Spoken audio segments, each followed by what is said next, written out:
संभोग से समाधि की ओर। भागवन। परमात्मा की सृजन ऊर्जा। मेरे प्रिय आत्मन, प्रेम क्या है? जीना और जानना तो आसान है, लेकिन कहना बहुत कठिन है। जैसे कोई मछली से पूछे कि सागर क्या है, तो मछली कह सकती है, यह है सागर, यह रहा चारों ओर, वही है। लेकिन कोई पूछे कि कहो क्या है, बताओ मत, तो बहुत कठिन हो जाएगा मछली को। आदमी के जीवन में जो भी श्रेष्ठ है, सुंदर है और सत्य है, उसे जिया जा सकता है, जाना जा सकता है, हुआ जा सकता है, लेकिन कहना बहुत कठिन, बहुत मुश्किल है। और दुर्घटना और दुर्भाग्य यह है कि जिसमें जिया जाना चाहिए, जिसमें हुआ जाना चाहिए, उसके संबंध में मनुष्य जाति 5-6 हजार साल से केवल बातें कर रही है। प्रेम की बात चल रही है, प्रेम के गीत गाए जा रहे हैं, प्रेम के भजन गाए जा रहे हैं, और प्रेम मनुष्य के जीवन में कोई स्थान नहीं है प्रेम का। अगर आदमी के भीतर खोजने जाएं तो प्रेम से ज़्यादा असत्य शब्द पूरा या दूसरा नहीं मिलेगा। और जिन लोगों ने प्रेम को असत्य सिद्ध कर दिया है और जिन्होंने प्रेम की समस्त धाराओं को अवरुद्ध कर दिया है, और बड़ा दुर्भाग्य यह है कि लोग समझते हैं कि वे ही प्रेम के जन्मदाता हैं। धर्म प्रेम की बातें करता है, लेकिन आज तक जिस धर्म का मनुष्य जाति के ऊपर दुर्भाग्य की भांति छाया हुआ है, उस धर्म ने मनुष्य के जीवन से प्रेम के सारे द्वार बंद कर दिए हैं। और न उस संबंध में पूरब और पश्चिम में फ़र्क है, न हिंदुस्तान में और न अमेरिका में कोई फ़र्क है। मनुष्य के जीवन में प्रेम की धारा प्रकट हो पाई और नहीं हो पाई तो हम दोष देते हैं कि मनुष्य ही बुरा है, इसलिए नहीं प्रकट हो पाएगा। हम दोष देते हैं कि यह मन ही जहर है, इसलिए प्रकट नहीं हो पाई। मन जहर नहीं है, और जो लोग मन को जहर कह रहे हैं उन्होंने ही प्रेम को जहरीला कर दिया है, प्रेम को प्रकट नहीं होने दिया। मन जहर कैसे हो सकता है?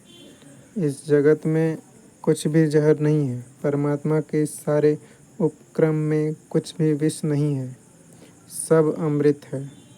लेकिन आदमी ने सारे अमृत को जहर कर लिया है, और इसे जहर करने में शिक्षक, साधु, संत और तथाकथित धार्मिक लोगों का सबसे ज़्यादा हाथ है।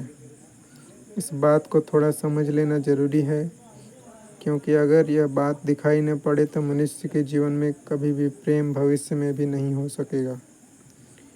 क्योंकि जिन कारणों से प्रेम नहीं पैदा हो सका, उन्हीं कारणों को हम प्रेम प्रकट करने के आधार और कारण बना रहे हैं।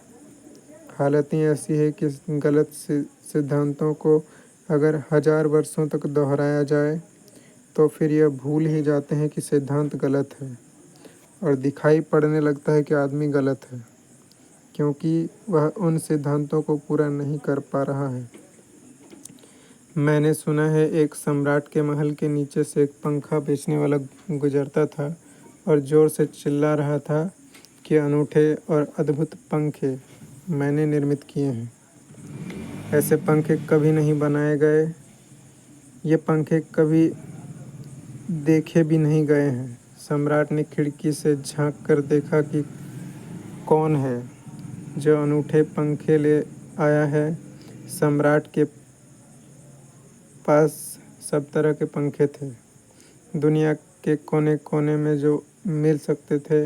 और नीचे देखा, गलियारे में खड़ा हुआ एक आदमी है, साधारण 2-2 पैसे के पंखे होंगे, और चिल्ला रहा है अनूठे, अद्वितीय। उस आदमी को ऊपर बुलाया गया और पूछा गया, इन पंखों में ऐसी क्या खूबी है, दाम क्या है इन पंखों के? उस पंखे वाले ने कहा कि महाराज, दाम ज़्यादा नहीं है, पंखे को देखते हुए, दाम कुछ भी नहीं है, सिर्फ 100 रुपये का पंखा है। सम्राट ने कहा, 200 रुपये का? यह 2 पैसों का पंखा जो बाजार में जगह जगह मिलता है, और 100 रुपये दाम। क्या है इसकी खूबी? यहाँ पंखे का मतलब वो जो फैन है ना, वो नहीं, ठीक है। ये बांस का बना हुआ होता है, ऐसे हाथ से हिलाने के लिए, वो वाला पंखा का बात हो रहा है, ठीक है। उस आदमी ने कहा, ये पंखा 100 वर्ष चलता है, 100 वर्ष के लिए गारंटी है, 100 वर्ष से कम में खराब नहीं हो सकता है। सम्राट ने कहा, इसको देखकर तो ऐसा नहीं लगता कि सप्ताह भर भी चल जाए, पूरा तो मुश्किल है। धोखा देने की कोशिश कर रहे हो। सरासर बेईमानी, और वह भी सम्राट के सामने। उस आदमी ने कहा, आप मुझे भली भांति जानते हैं, इसी गलियारे में रोज पंखे बेचता हूँ, 100 रुपये दाम है इसके, और 100 वर्ष न चले तो जिम्मेदार मैं हूँ। रोज तो नीचे मौजूद होता हूँ, फिर आप सम्राट हैं, आपको धोखा देकर जाऊँगा कहाँ। वो पंखा खरीद लिया गया। सम्राट को विश्वास तो न था, लेकिन आश्चर्य भी था कि यह आदमी सरासर झूठ बोल रहा है। किस बल पर बोल रहा है? पंखा 100 रुपये में खरीद लिया गया, और उससे कहा गया कि 7वें दिन तुम उपस्थित हो जाना। 2-4 दिन में पंखे की डंडी बाहर निकल गई। 7वें दिन तो वह बिल्कुल मुर्दा हो गया। लेकिन सम्राट ने सोचा, शायद पंखे वाला आएगा नहीं। लेकिन ठीक 7वें दिन वह पंखे वाला हाजिर हो गया, और उसने कहा, कहो महाराज। उन्होंने कहा, कहना नहीं है, यह पंखा पड़ा हुआ है, टूटा हुआ। यह 7 दिन में ही यह गति हो गई। तुम कहते थे 100 साल चलेगा। पागल हो या धोखेबाज, क्या हो? उस आदमी ने कहा कि मालूम होता है आपको पंखा झलना नहीं आता। पंखा तो 100 साल चलता ही, पंखा तो गारंटीड है। अब पंखा झलते कैसे थे? सम्राट ने कहा, और भी सुनो, अब मुझे यह भी सीखना पड़ेगा कि पंखा कैसे किया जाता है। उस आदमी ने कहा कि कृपा कर बतलाइए कि इस पंखे की ऐसी गति 7 दिन में ऐसी कैसे बना दी आपने? किस भांति पंखा किया है? सम्राट ने पंखा उठाकर दिखाया कि इस भांति मैंने पंखा किया है। तो उस आदमी ने कहा कि समझ गया भूल, इस तरह नहीं किया जाता पंखा। सम्राट ने कहा, तो किस तरह किया जाता है, और क्या तरीका है पंखा झलने का? उस आदमी ने कहा कि पंखा पकड़िए सामने और सिर को हिलाइए। पंखा 100 वर्ष चलेगा। आप समाप्त हो जाएंगे, लेकिन पंखा बचेगा। पंखा गलत नहीं है, आपके झलने का ढंग गलत है। यह आदमी पैदा हुआ है 5-6 हज़ार 10,000 वर्ष की संस्कृति का, यह आदमी फल है। लेकिन संस्कृति गलत नहीं है, यह आदमी गलत है। आदमी मरता जा रहा है रोज, और संस्कृति की दुहाई चलती चली जाती है कि महान संस्कृति, महान धर्म, महान सब कुछ, और उसका यह फल है आदमी। और उसी संस्कृति से गुजरा है, और परिणाम है उसका। लेकिन नहीं, आदमी गलत है, और आदमी को बदलना चाहिए अपने आप को। और कोई कहने की हिम्मत नहीं उठाता कि कहीं ऐसा तो नहीं कि 10,000 वर्षों में जो संस्कृति और धर्म आदमी को प्रेम से नहीं भर पाया, वह संस्कृति और धर्म गलत तो नहीं है। और अगर 10,000 वर्षों में आदमी प्रेम से नहीं भर पाया, तो आगे कोई संभावना है इस धर्म और इसी संस्कृति के आधार पर कि आदमी कभी प्रेम से भर जाए। 10,000 साल में जो नहीं हो पाया, वह आगे भी 10,000 वर्षों में होने वाला नहीं है, क्योंकि आदमी यही है, कल भी यही होगा। आदमी हमेशा से यही है और हमेशा यही होगा।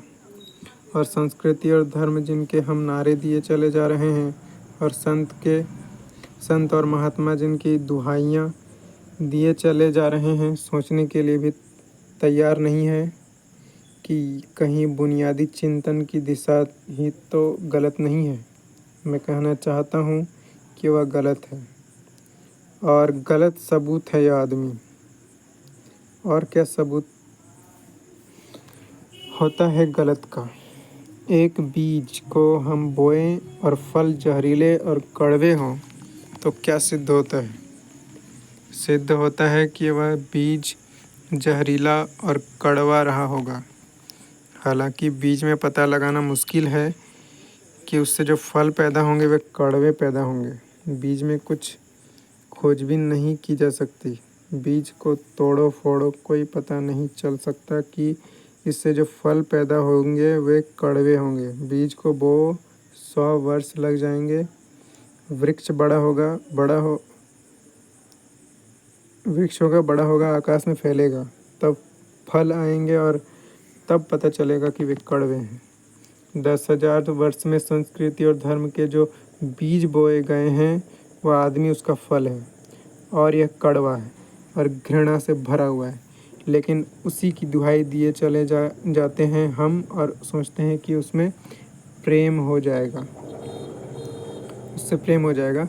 मैं आपसे कहना चाहता हूँ उससे प्रेम नहीं हो सकता है, क्योंकि प्रेम के पैदा होने की जो बुनियादी संभावना है, धर्मों ने उसकी ही हत्या कर दी है और उसमें जहर घोल दिया है। मनुष्य से भी ज़्यादा प्रेम पशु और पक्षियों और पौधों में दिखाई पड़ता है, जिनके पास न कोई संस्कृति है न कोई धर्म है।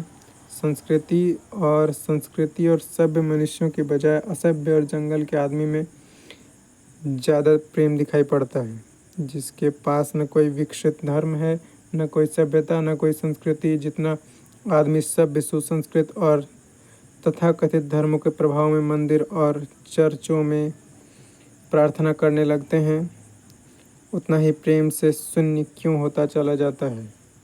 ज़रूर कुछ कारण है, और 2 कारणों पर मैं विचार करना चाहता हूँ। अगर वे ख्याल में आ जाएं तो प्रेम के अवरुद्ध स्रोत फूट सकते हैं और प्रेम की गंगा बह सकती है। वह हर आदमी के भीतर है, उसे कहीं से लाना नहीं है। प्रेम कोई ऐसी बात नहीं है कि कहीं खोजने जाना है उसे। वह प्राणों की प्यास है, प्रत्येक के भीतर। वह प्राणों की सुगंध है, प्रत्येक के भीतर। लेकिन चारों तरफ पर कोटा है उसके, और वह प्रकट नहीं हो पाता। सब तरफ पत्थर की दीवार है और वह झरने नहीं फूट पाते। तो प्रेम की खोज और प्रेम की साधना कोई पॉजिटिव और विधायक खोज और साधना नहीं है कि हम जाएं और कहीं प्रेम सीख लें। एक मूर्तिकार एक पत्थर को तोड़ रहा था। कोई देखने गया था कि मूर्ति कैसे बनाई जाती है। उसने देखा कि मूर्ति तो बिल्कुल नहीं बनाई जा रही है, सिर्फ छेनी और हथौड़े से पत्थर तोड़ा जा रहा है। उस आदमी ने पूछा, यह क्या कर रहे हो? मूर्ति नहीं बनाओगे? मैं तो मूर्ति बनाते देखने के लिए आया था, आप तो केवल पत्थर तोड़ रहे हैं। उस मूर्तिकार ने कहा कि मूर्ति तो पत्थर के भीतर छिपी है, उसे बनाने की ज़रूरत नहीं है। सिर्फ उसके ऊपर जो व्यर्थ पत्थर जुड़ा है उसे अलग कर देने की ज़रूरत है और मूर्ति प्रकट हो जाएगी। मूर्ति बनाई नहीं जाती है, मूर्ति सिर्फ आविष्कृत होती है, डिस्कवर होती है, ओके, खोज की जाती है, अनावृत होती है, उघाड़ी जाती है। मनुष्य के भीतर प्रेम छिपा है, सिर्फ उघाड़ने की आवश्यकता है। उसे पैदा करने का सवाल नहीं है, अनावृत करने की बात है। कुछ है जो हमने ऊपर ओढ़ा हुआ है, जो उसे प्रकट नहीं होने देता। एक चिकित्सक से जाकर आप पूछें कि स्वास्थ्य क्या है, और दुनिया का कोई चिकित्सक नहीं बता सकता कि स्वास्थ्य क्या है। बड़े आश्चर्य की बात है। स्वास्थ्य पर ही तो सारा चिकित्सा शास्त्र खड़ा है, सारी मेडिकल साइंस खड़ी है, और कोई नहीं बता सकता कि स्वास्थ्य क्या है। लेकिन चिकित्सक से पूछो तो स्वास्थ्य क्या है, तो वह कहेगा वह बीमारियों के बाबत हम बात बता सकते हैं कि बीमारियां क्या है, उनके लक्षण हमें पता है, एक एक बीमारी की अलग अलग परिभाषा हमें पता है। स्वास्थ्य स्वास्थ्य स्वास्थ्य का हमें कोई भी पता नहीं है। इतना हम कह सकते हैं कि जब कोई बीमारी नहीं होती है तो वह स्वास्थ्य है। स्वास्थ्य तो मनुष्य के भीतर छिपा है, इसलिए मनुष्य की परिभाषा के बाहर है। बीमारी बाहर से आती है, इसलिए बाहर से परिभाषा की जा सकती है। स्वास्थ्य भीतर से आता है, कोई भी परिभाषा नहीं की जा सकती। इतना ही हम कह सकते हैं कि बीमारियों का अभाव स्वास्थ्य है। लेकिन यह क्या स्वास्थ्य की परिभाषा हुई? स्वास्थ्य के संबंध में तो हमने कुछ भी नहीं कहा है बीमारियां नहीं है, तो बीमारियों के संबंध में कहा। सच यह है कि स्वास्थ्य पैदा नहीं करना होता है, यह तो छिप जाता है बीमारियों में। क्या हट जाता है तो प्रकट हो जाता है। स्वास्थ्य हम में है, स्वास्थ्य हमारा स्वभाव है। प्रेम हम में है, प्रेम हमारा स्वभाव है। इसलिए यह गलत है, यह बात गलत है कि मनुष्य को समझाया जाए कि तुम प्रेम पैदा करो। सोचना यह है कि प्रेम पैदा क्यों नहीं हो पा रहा है, क्या बाधा है, अड़चन क्या है, रुकावट कहाँ डाल दी गई है। अगर कोई भी रुकावट न हो तो प्रेम प्रकट होता ही। उसे सिखाने की और समझाने की कोई भी ज़रूरत नहीं है। अगर मनुष्य के ऊपर गलत संस्कृति और गलत संस्कार की धाराएं और बाधाएं न हो तो वह आदमी प्रेम को उपलब्ध होगा ही, वह अनिवार्यता है। प्रेम से कोई बच ही नहीं सकता। प्रेम स्वभाव है। गंगा बहती है हिमालय से, बहेगी गंगा, उसके प्राण हैं, उसके पास जल है, वह बहेगी और सागर को खोज ही लेगी। न किसी पुलिस वाले से पूछेगी, न किसी पुरोहित से पूछेगी कि सागर कहाँ है। ऐसा किसी गंगा को चौरास्ते पर खड़े होकर पुलिस वाले से पूछते कि देखा है, किसी गंगा को चौरास्ते पर खड़े होकर पुलिस वाले से पूछते कि सागर कहाँ है। उसके प्राणों में ही छिपी है सागर की खोज, और ऊर्जा है तो पहाड़ तोड़ेगी, मैदान तोड़ेगी और पहुंच जाएगी सागर तक। अगर सागर कितना ही दूर हो, कितना ही छिपा हो, खोज ही लेगी। और कोई रास्ता नहीं है, कोई गाइड बुक नहीं है कि जिससे पता लगा ले कि कहाँ से जाना है, लेकिन पहुंच जाती है। लेकिन बांध बना दिए जाएं, चारों ओर परकोटे उठा दिए जाएं, प्रकृति की बाधाओं को तो तोड़कर गंगा सागर तक पहुंच जाती है, लेकिन आदमी की इंजीनियरिंग की बाधाएं खड़ी कर दी जाएं तो हो सकता है कि गंगा सागर तक ना पहुंच पाए। यह भेद समझ लेना जरूरी है। प्रकृति की कोई बाधा असल में बाधा नहीं है, इसलिए गंगा सागर तक पहुंच जाती है, हिमालय को काटकर पहुंच जाती है। लेकिन अगर आदमी इजाद करे, आदमी इंतजाम करे तो गंगा को सागर तक भी पहुंचने न दे।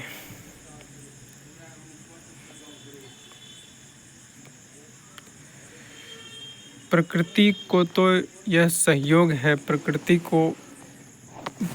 तो एक हार्मनी है। वहाँ जो बाधा भी दिखाई पड़ती है वह भी शायद शक्ति को जगाने के लिए चुनौती है। वह जो विरोध भी दिखाई पड़ता है वह भी शायद भीतर प्राणों में जो छिपा है उसे प्रकट करने के लिए बुलावा है। वहाँ हम बीज और को दबाते हैं, ज़मीन में दिखाई पड़ता है कि ज़मीन की एक परत बीज के ऊपर पड़ी है, बाधा दे रही है। अगर वह परत न हो तो बीज अंकुरित भी नहीं हो पाएगा। ऐसा दिखाई पड़ता है कि एक परत ज़मीन की बीज को नीचे दबा रही है, लेकिन वह परत दबा इसलिए रही है ताकि बीज दबे, गले और टूट जाएं और अंकुरित हो जाएं। ऊपर से दिखाई पड़ता है कि वह ज़मीन बाधा दे रही है, लेकिन वह ज़मीन मित्र और सहयोग कर रही है बीज को प्रकट करने में। प्रकृति तो एक हारमोनी है, एक संगीतपूर्ण लयबद्धता है। सो गाइस, मैं अगला जो चैप्टर है अगली वीडियो में बनाऊंगा। ठीक है वीडियो। Thank you.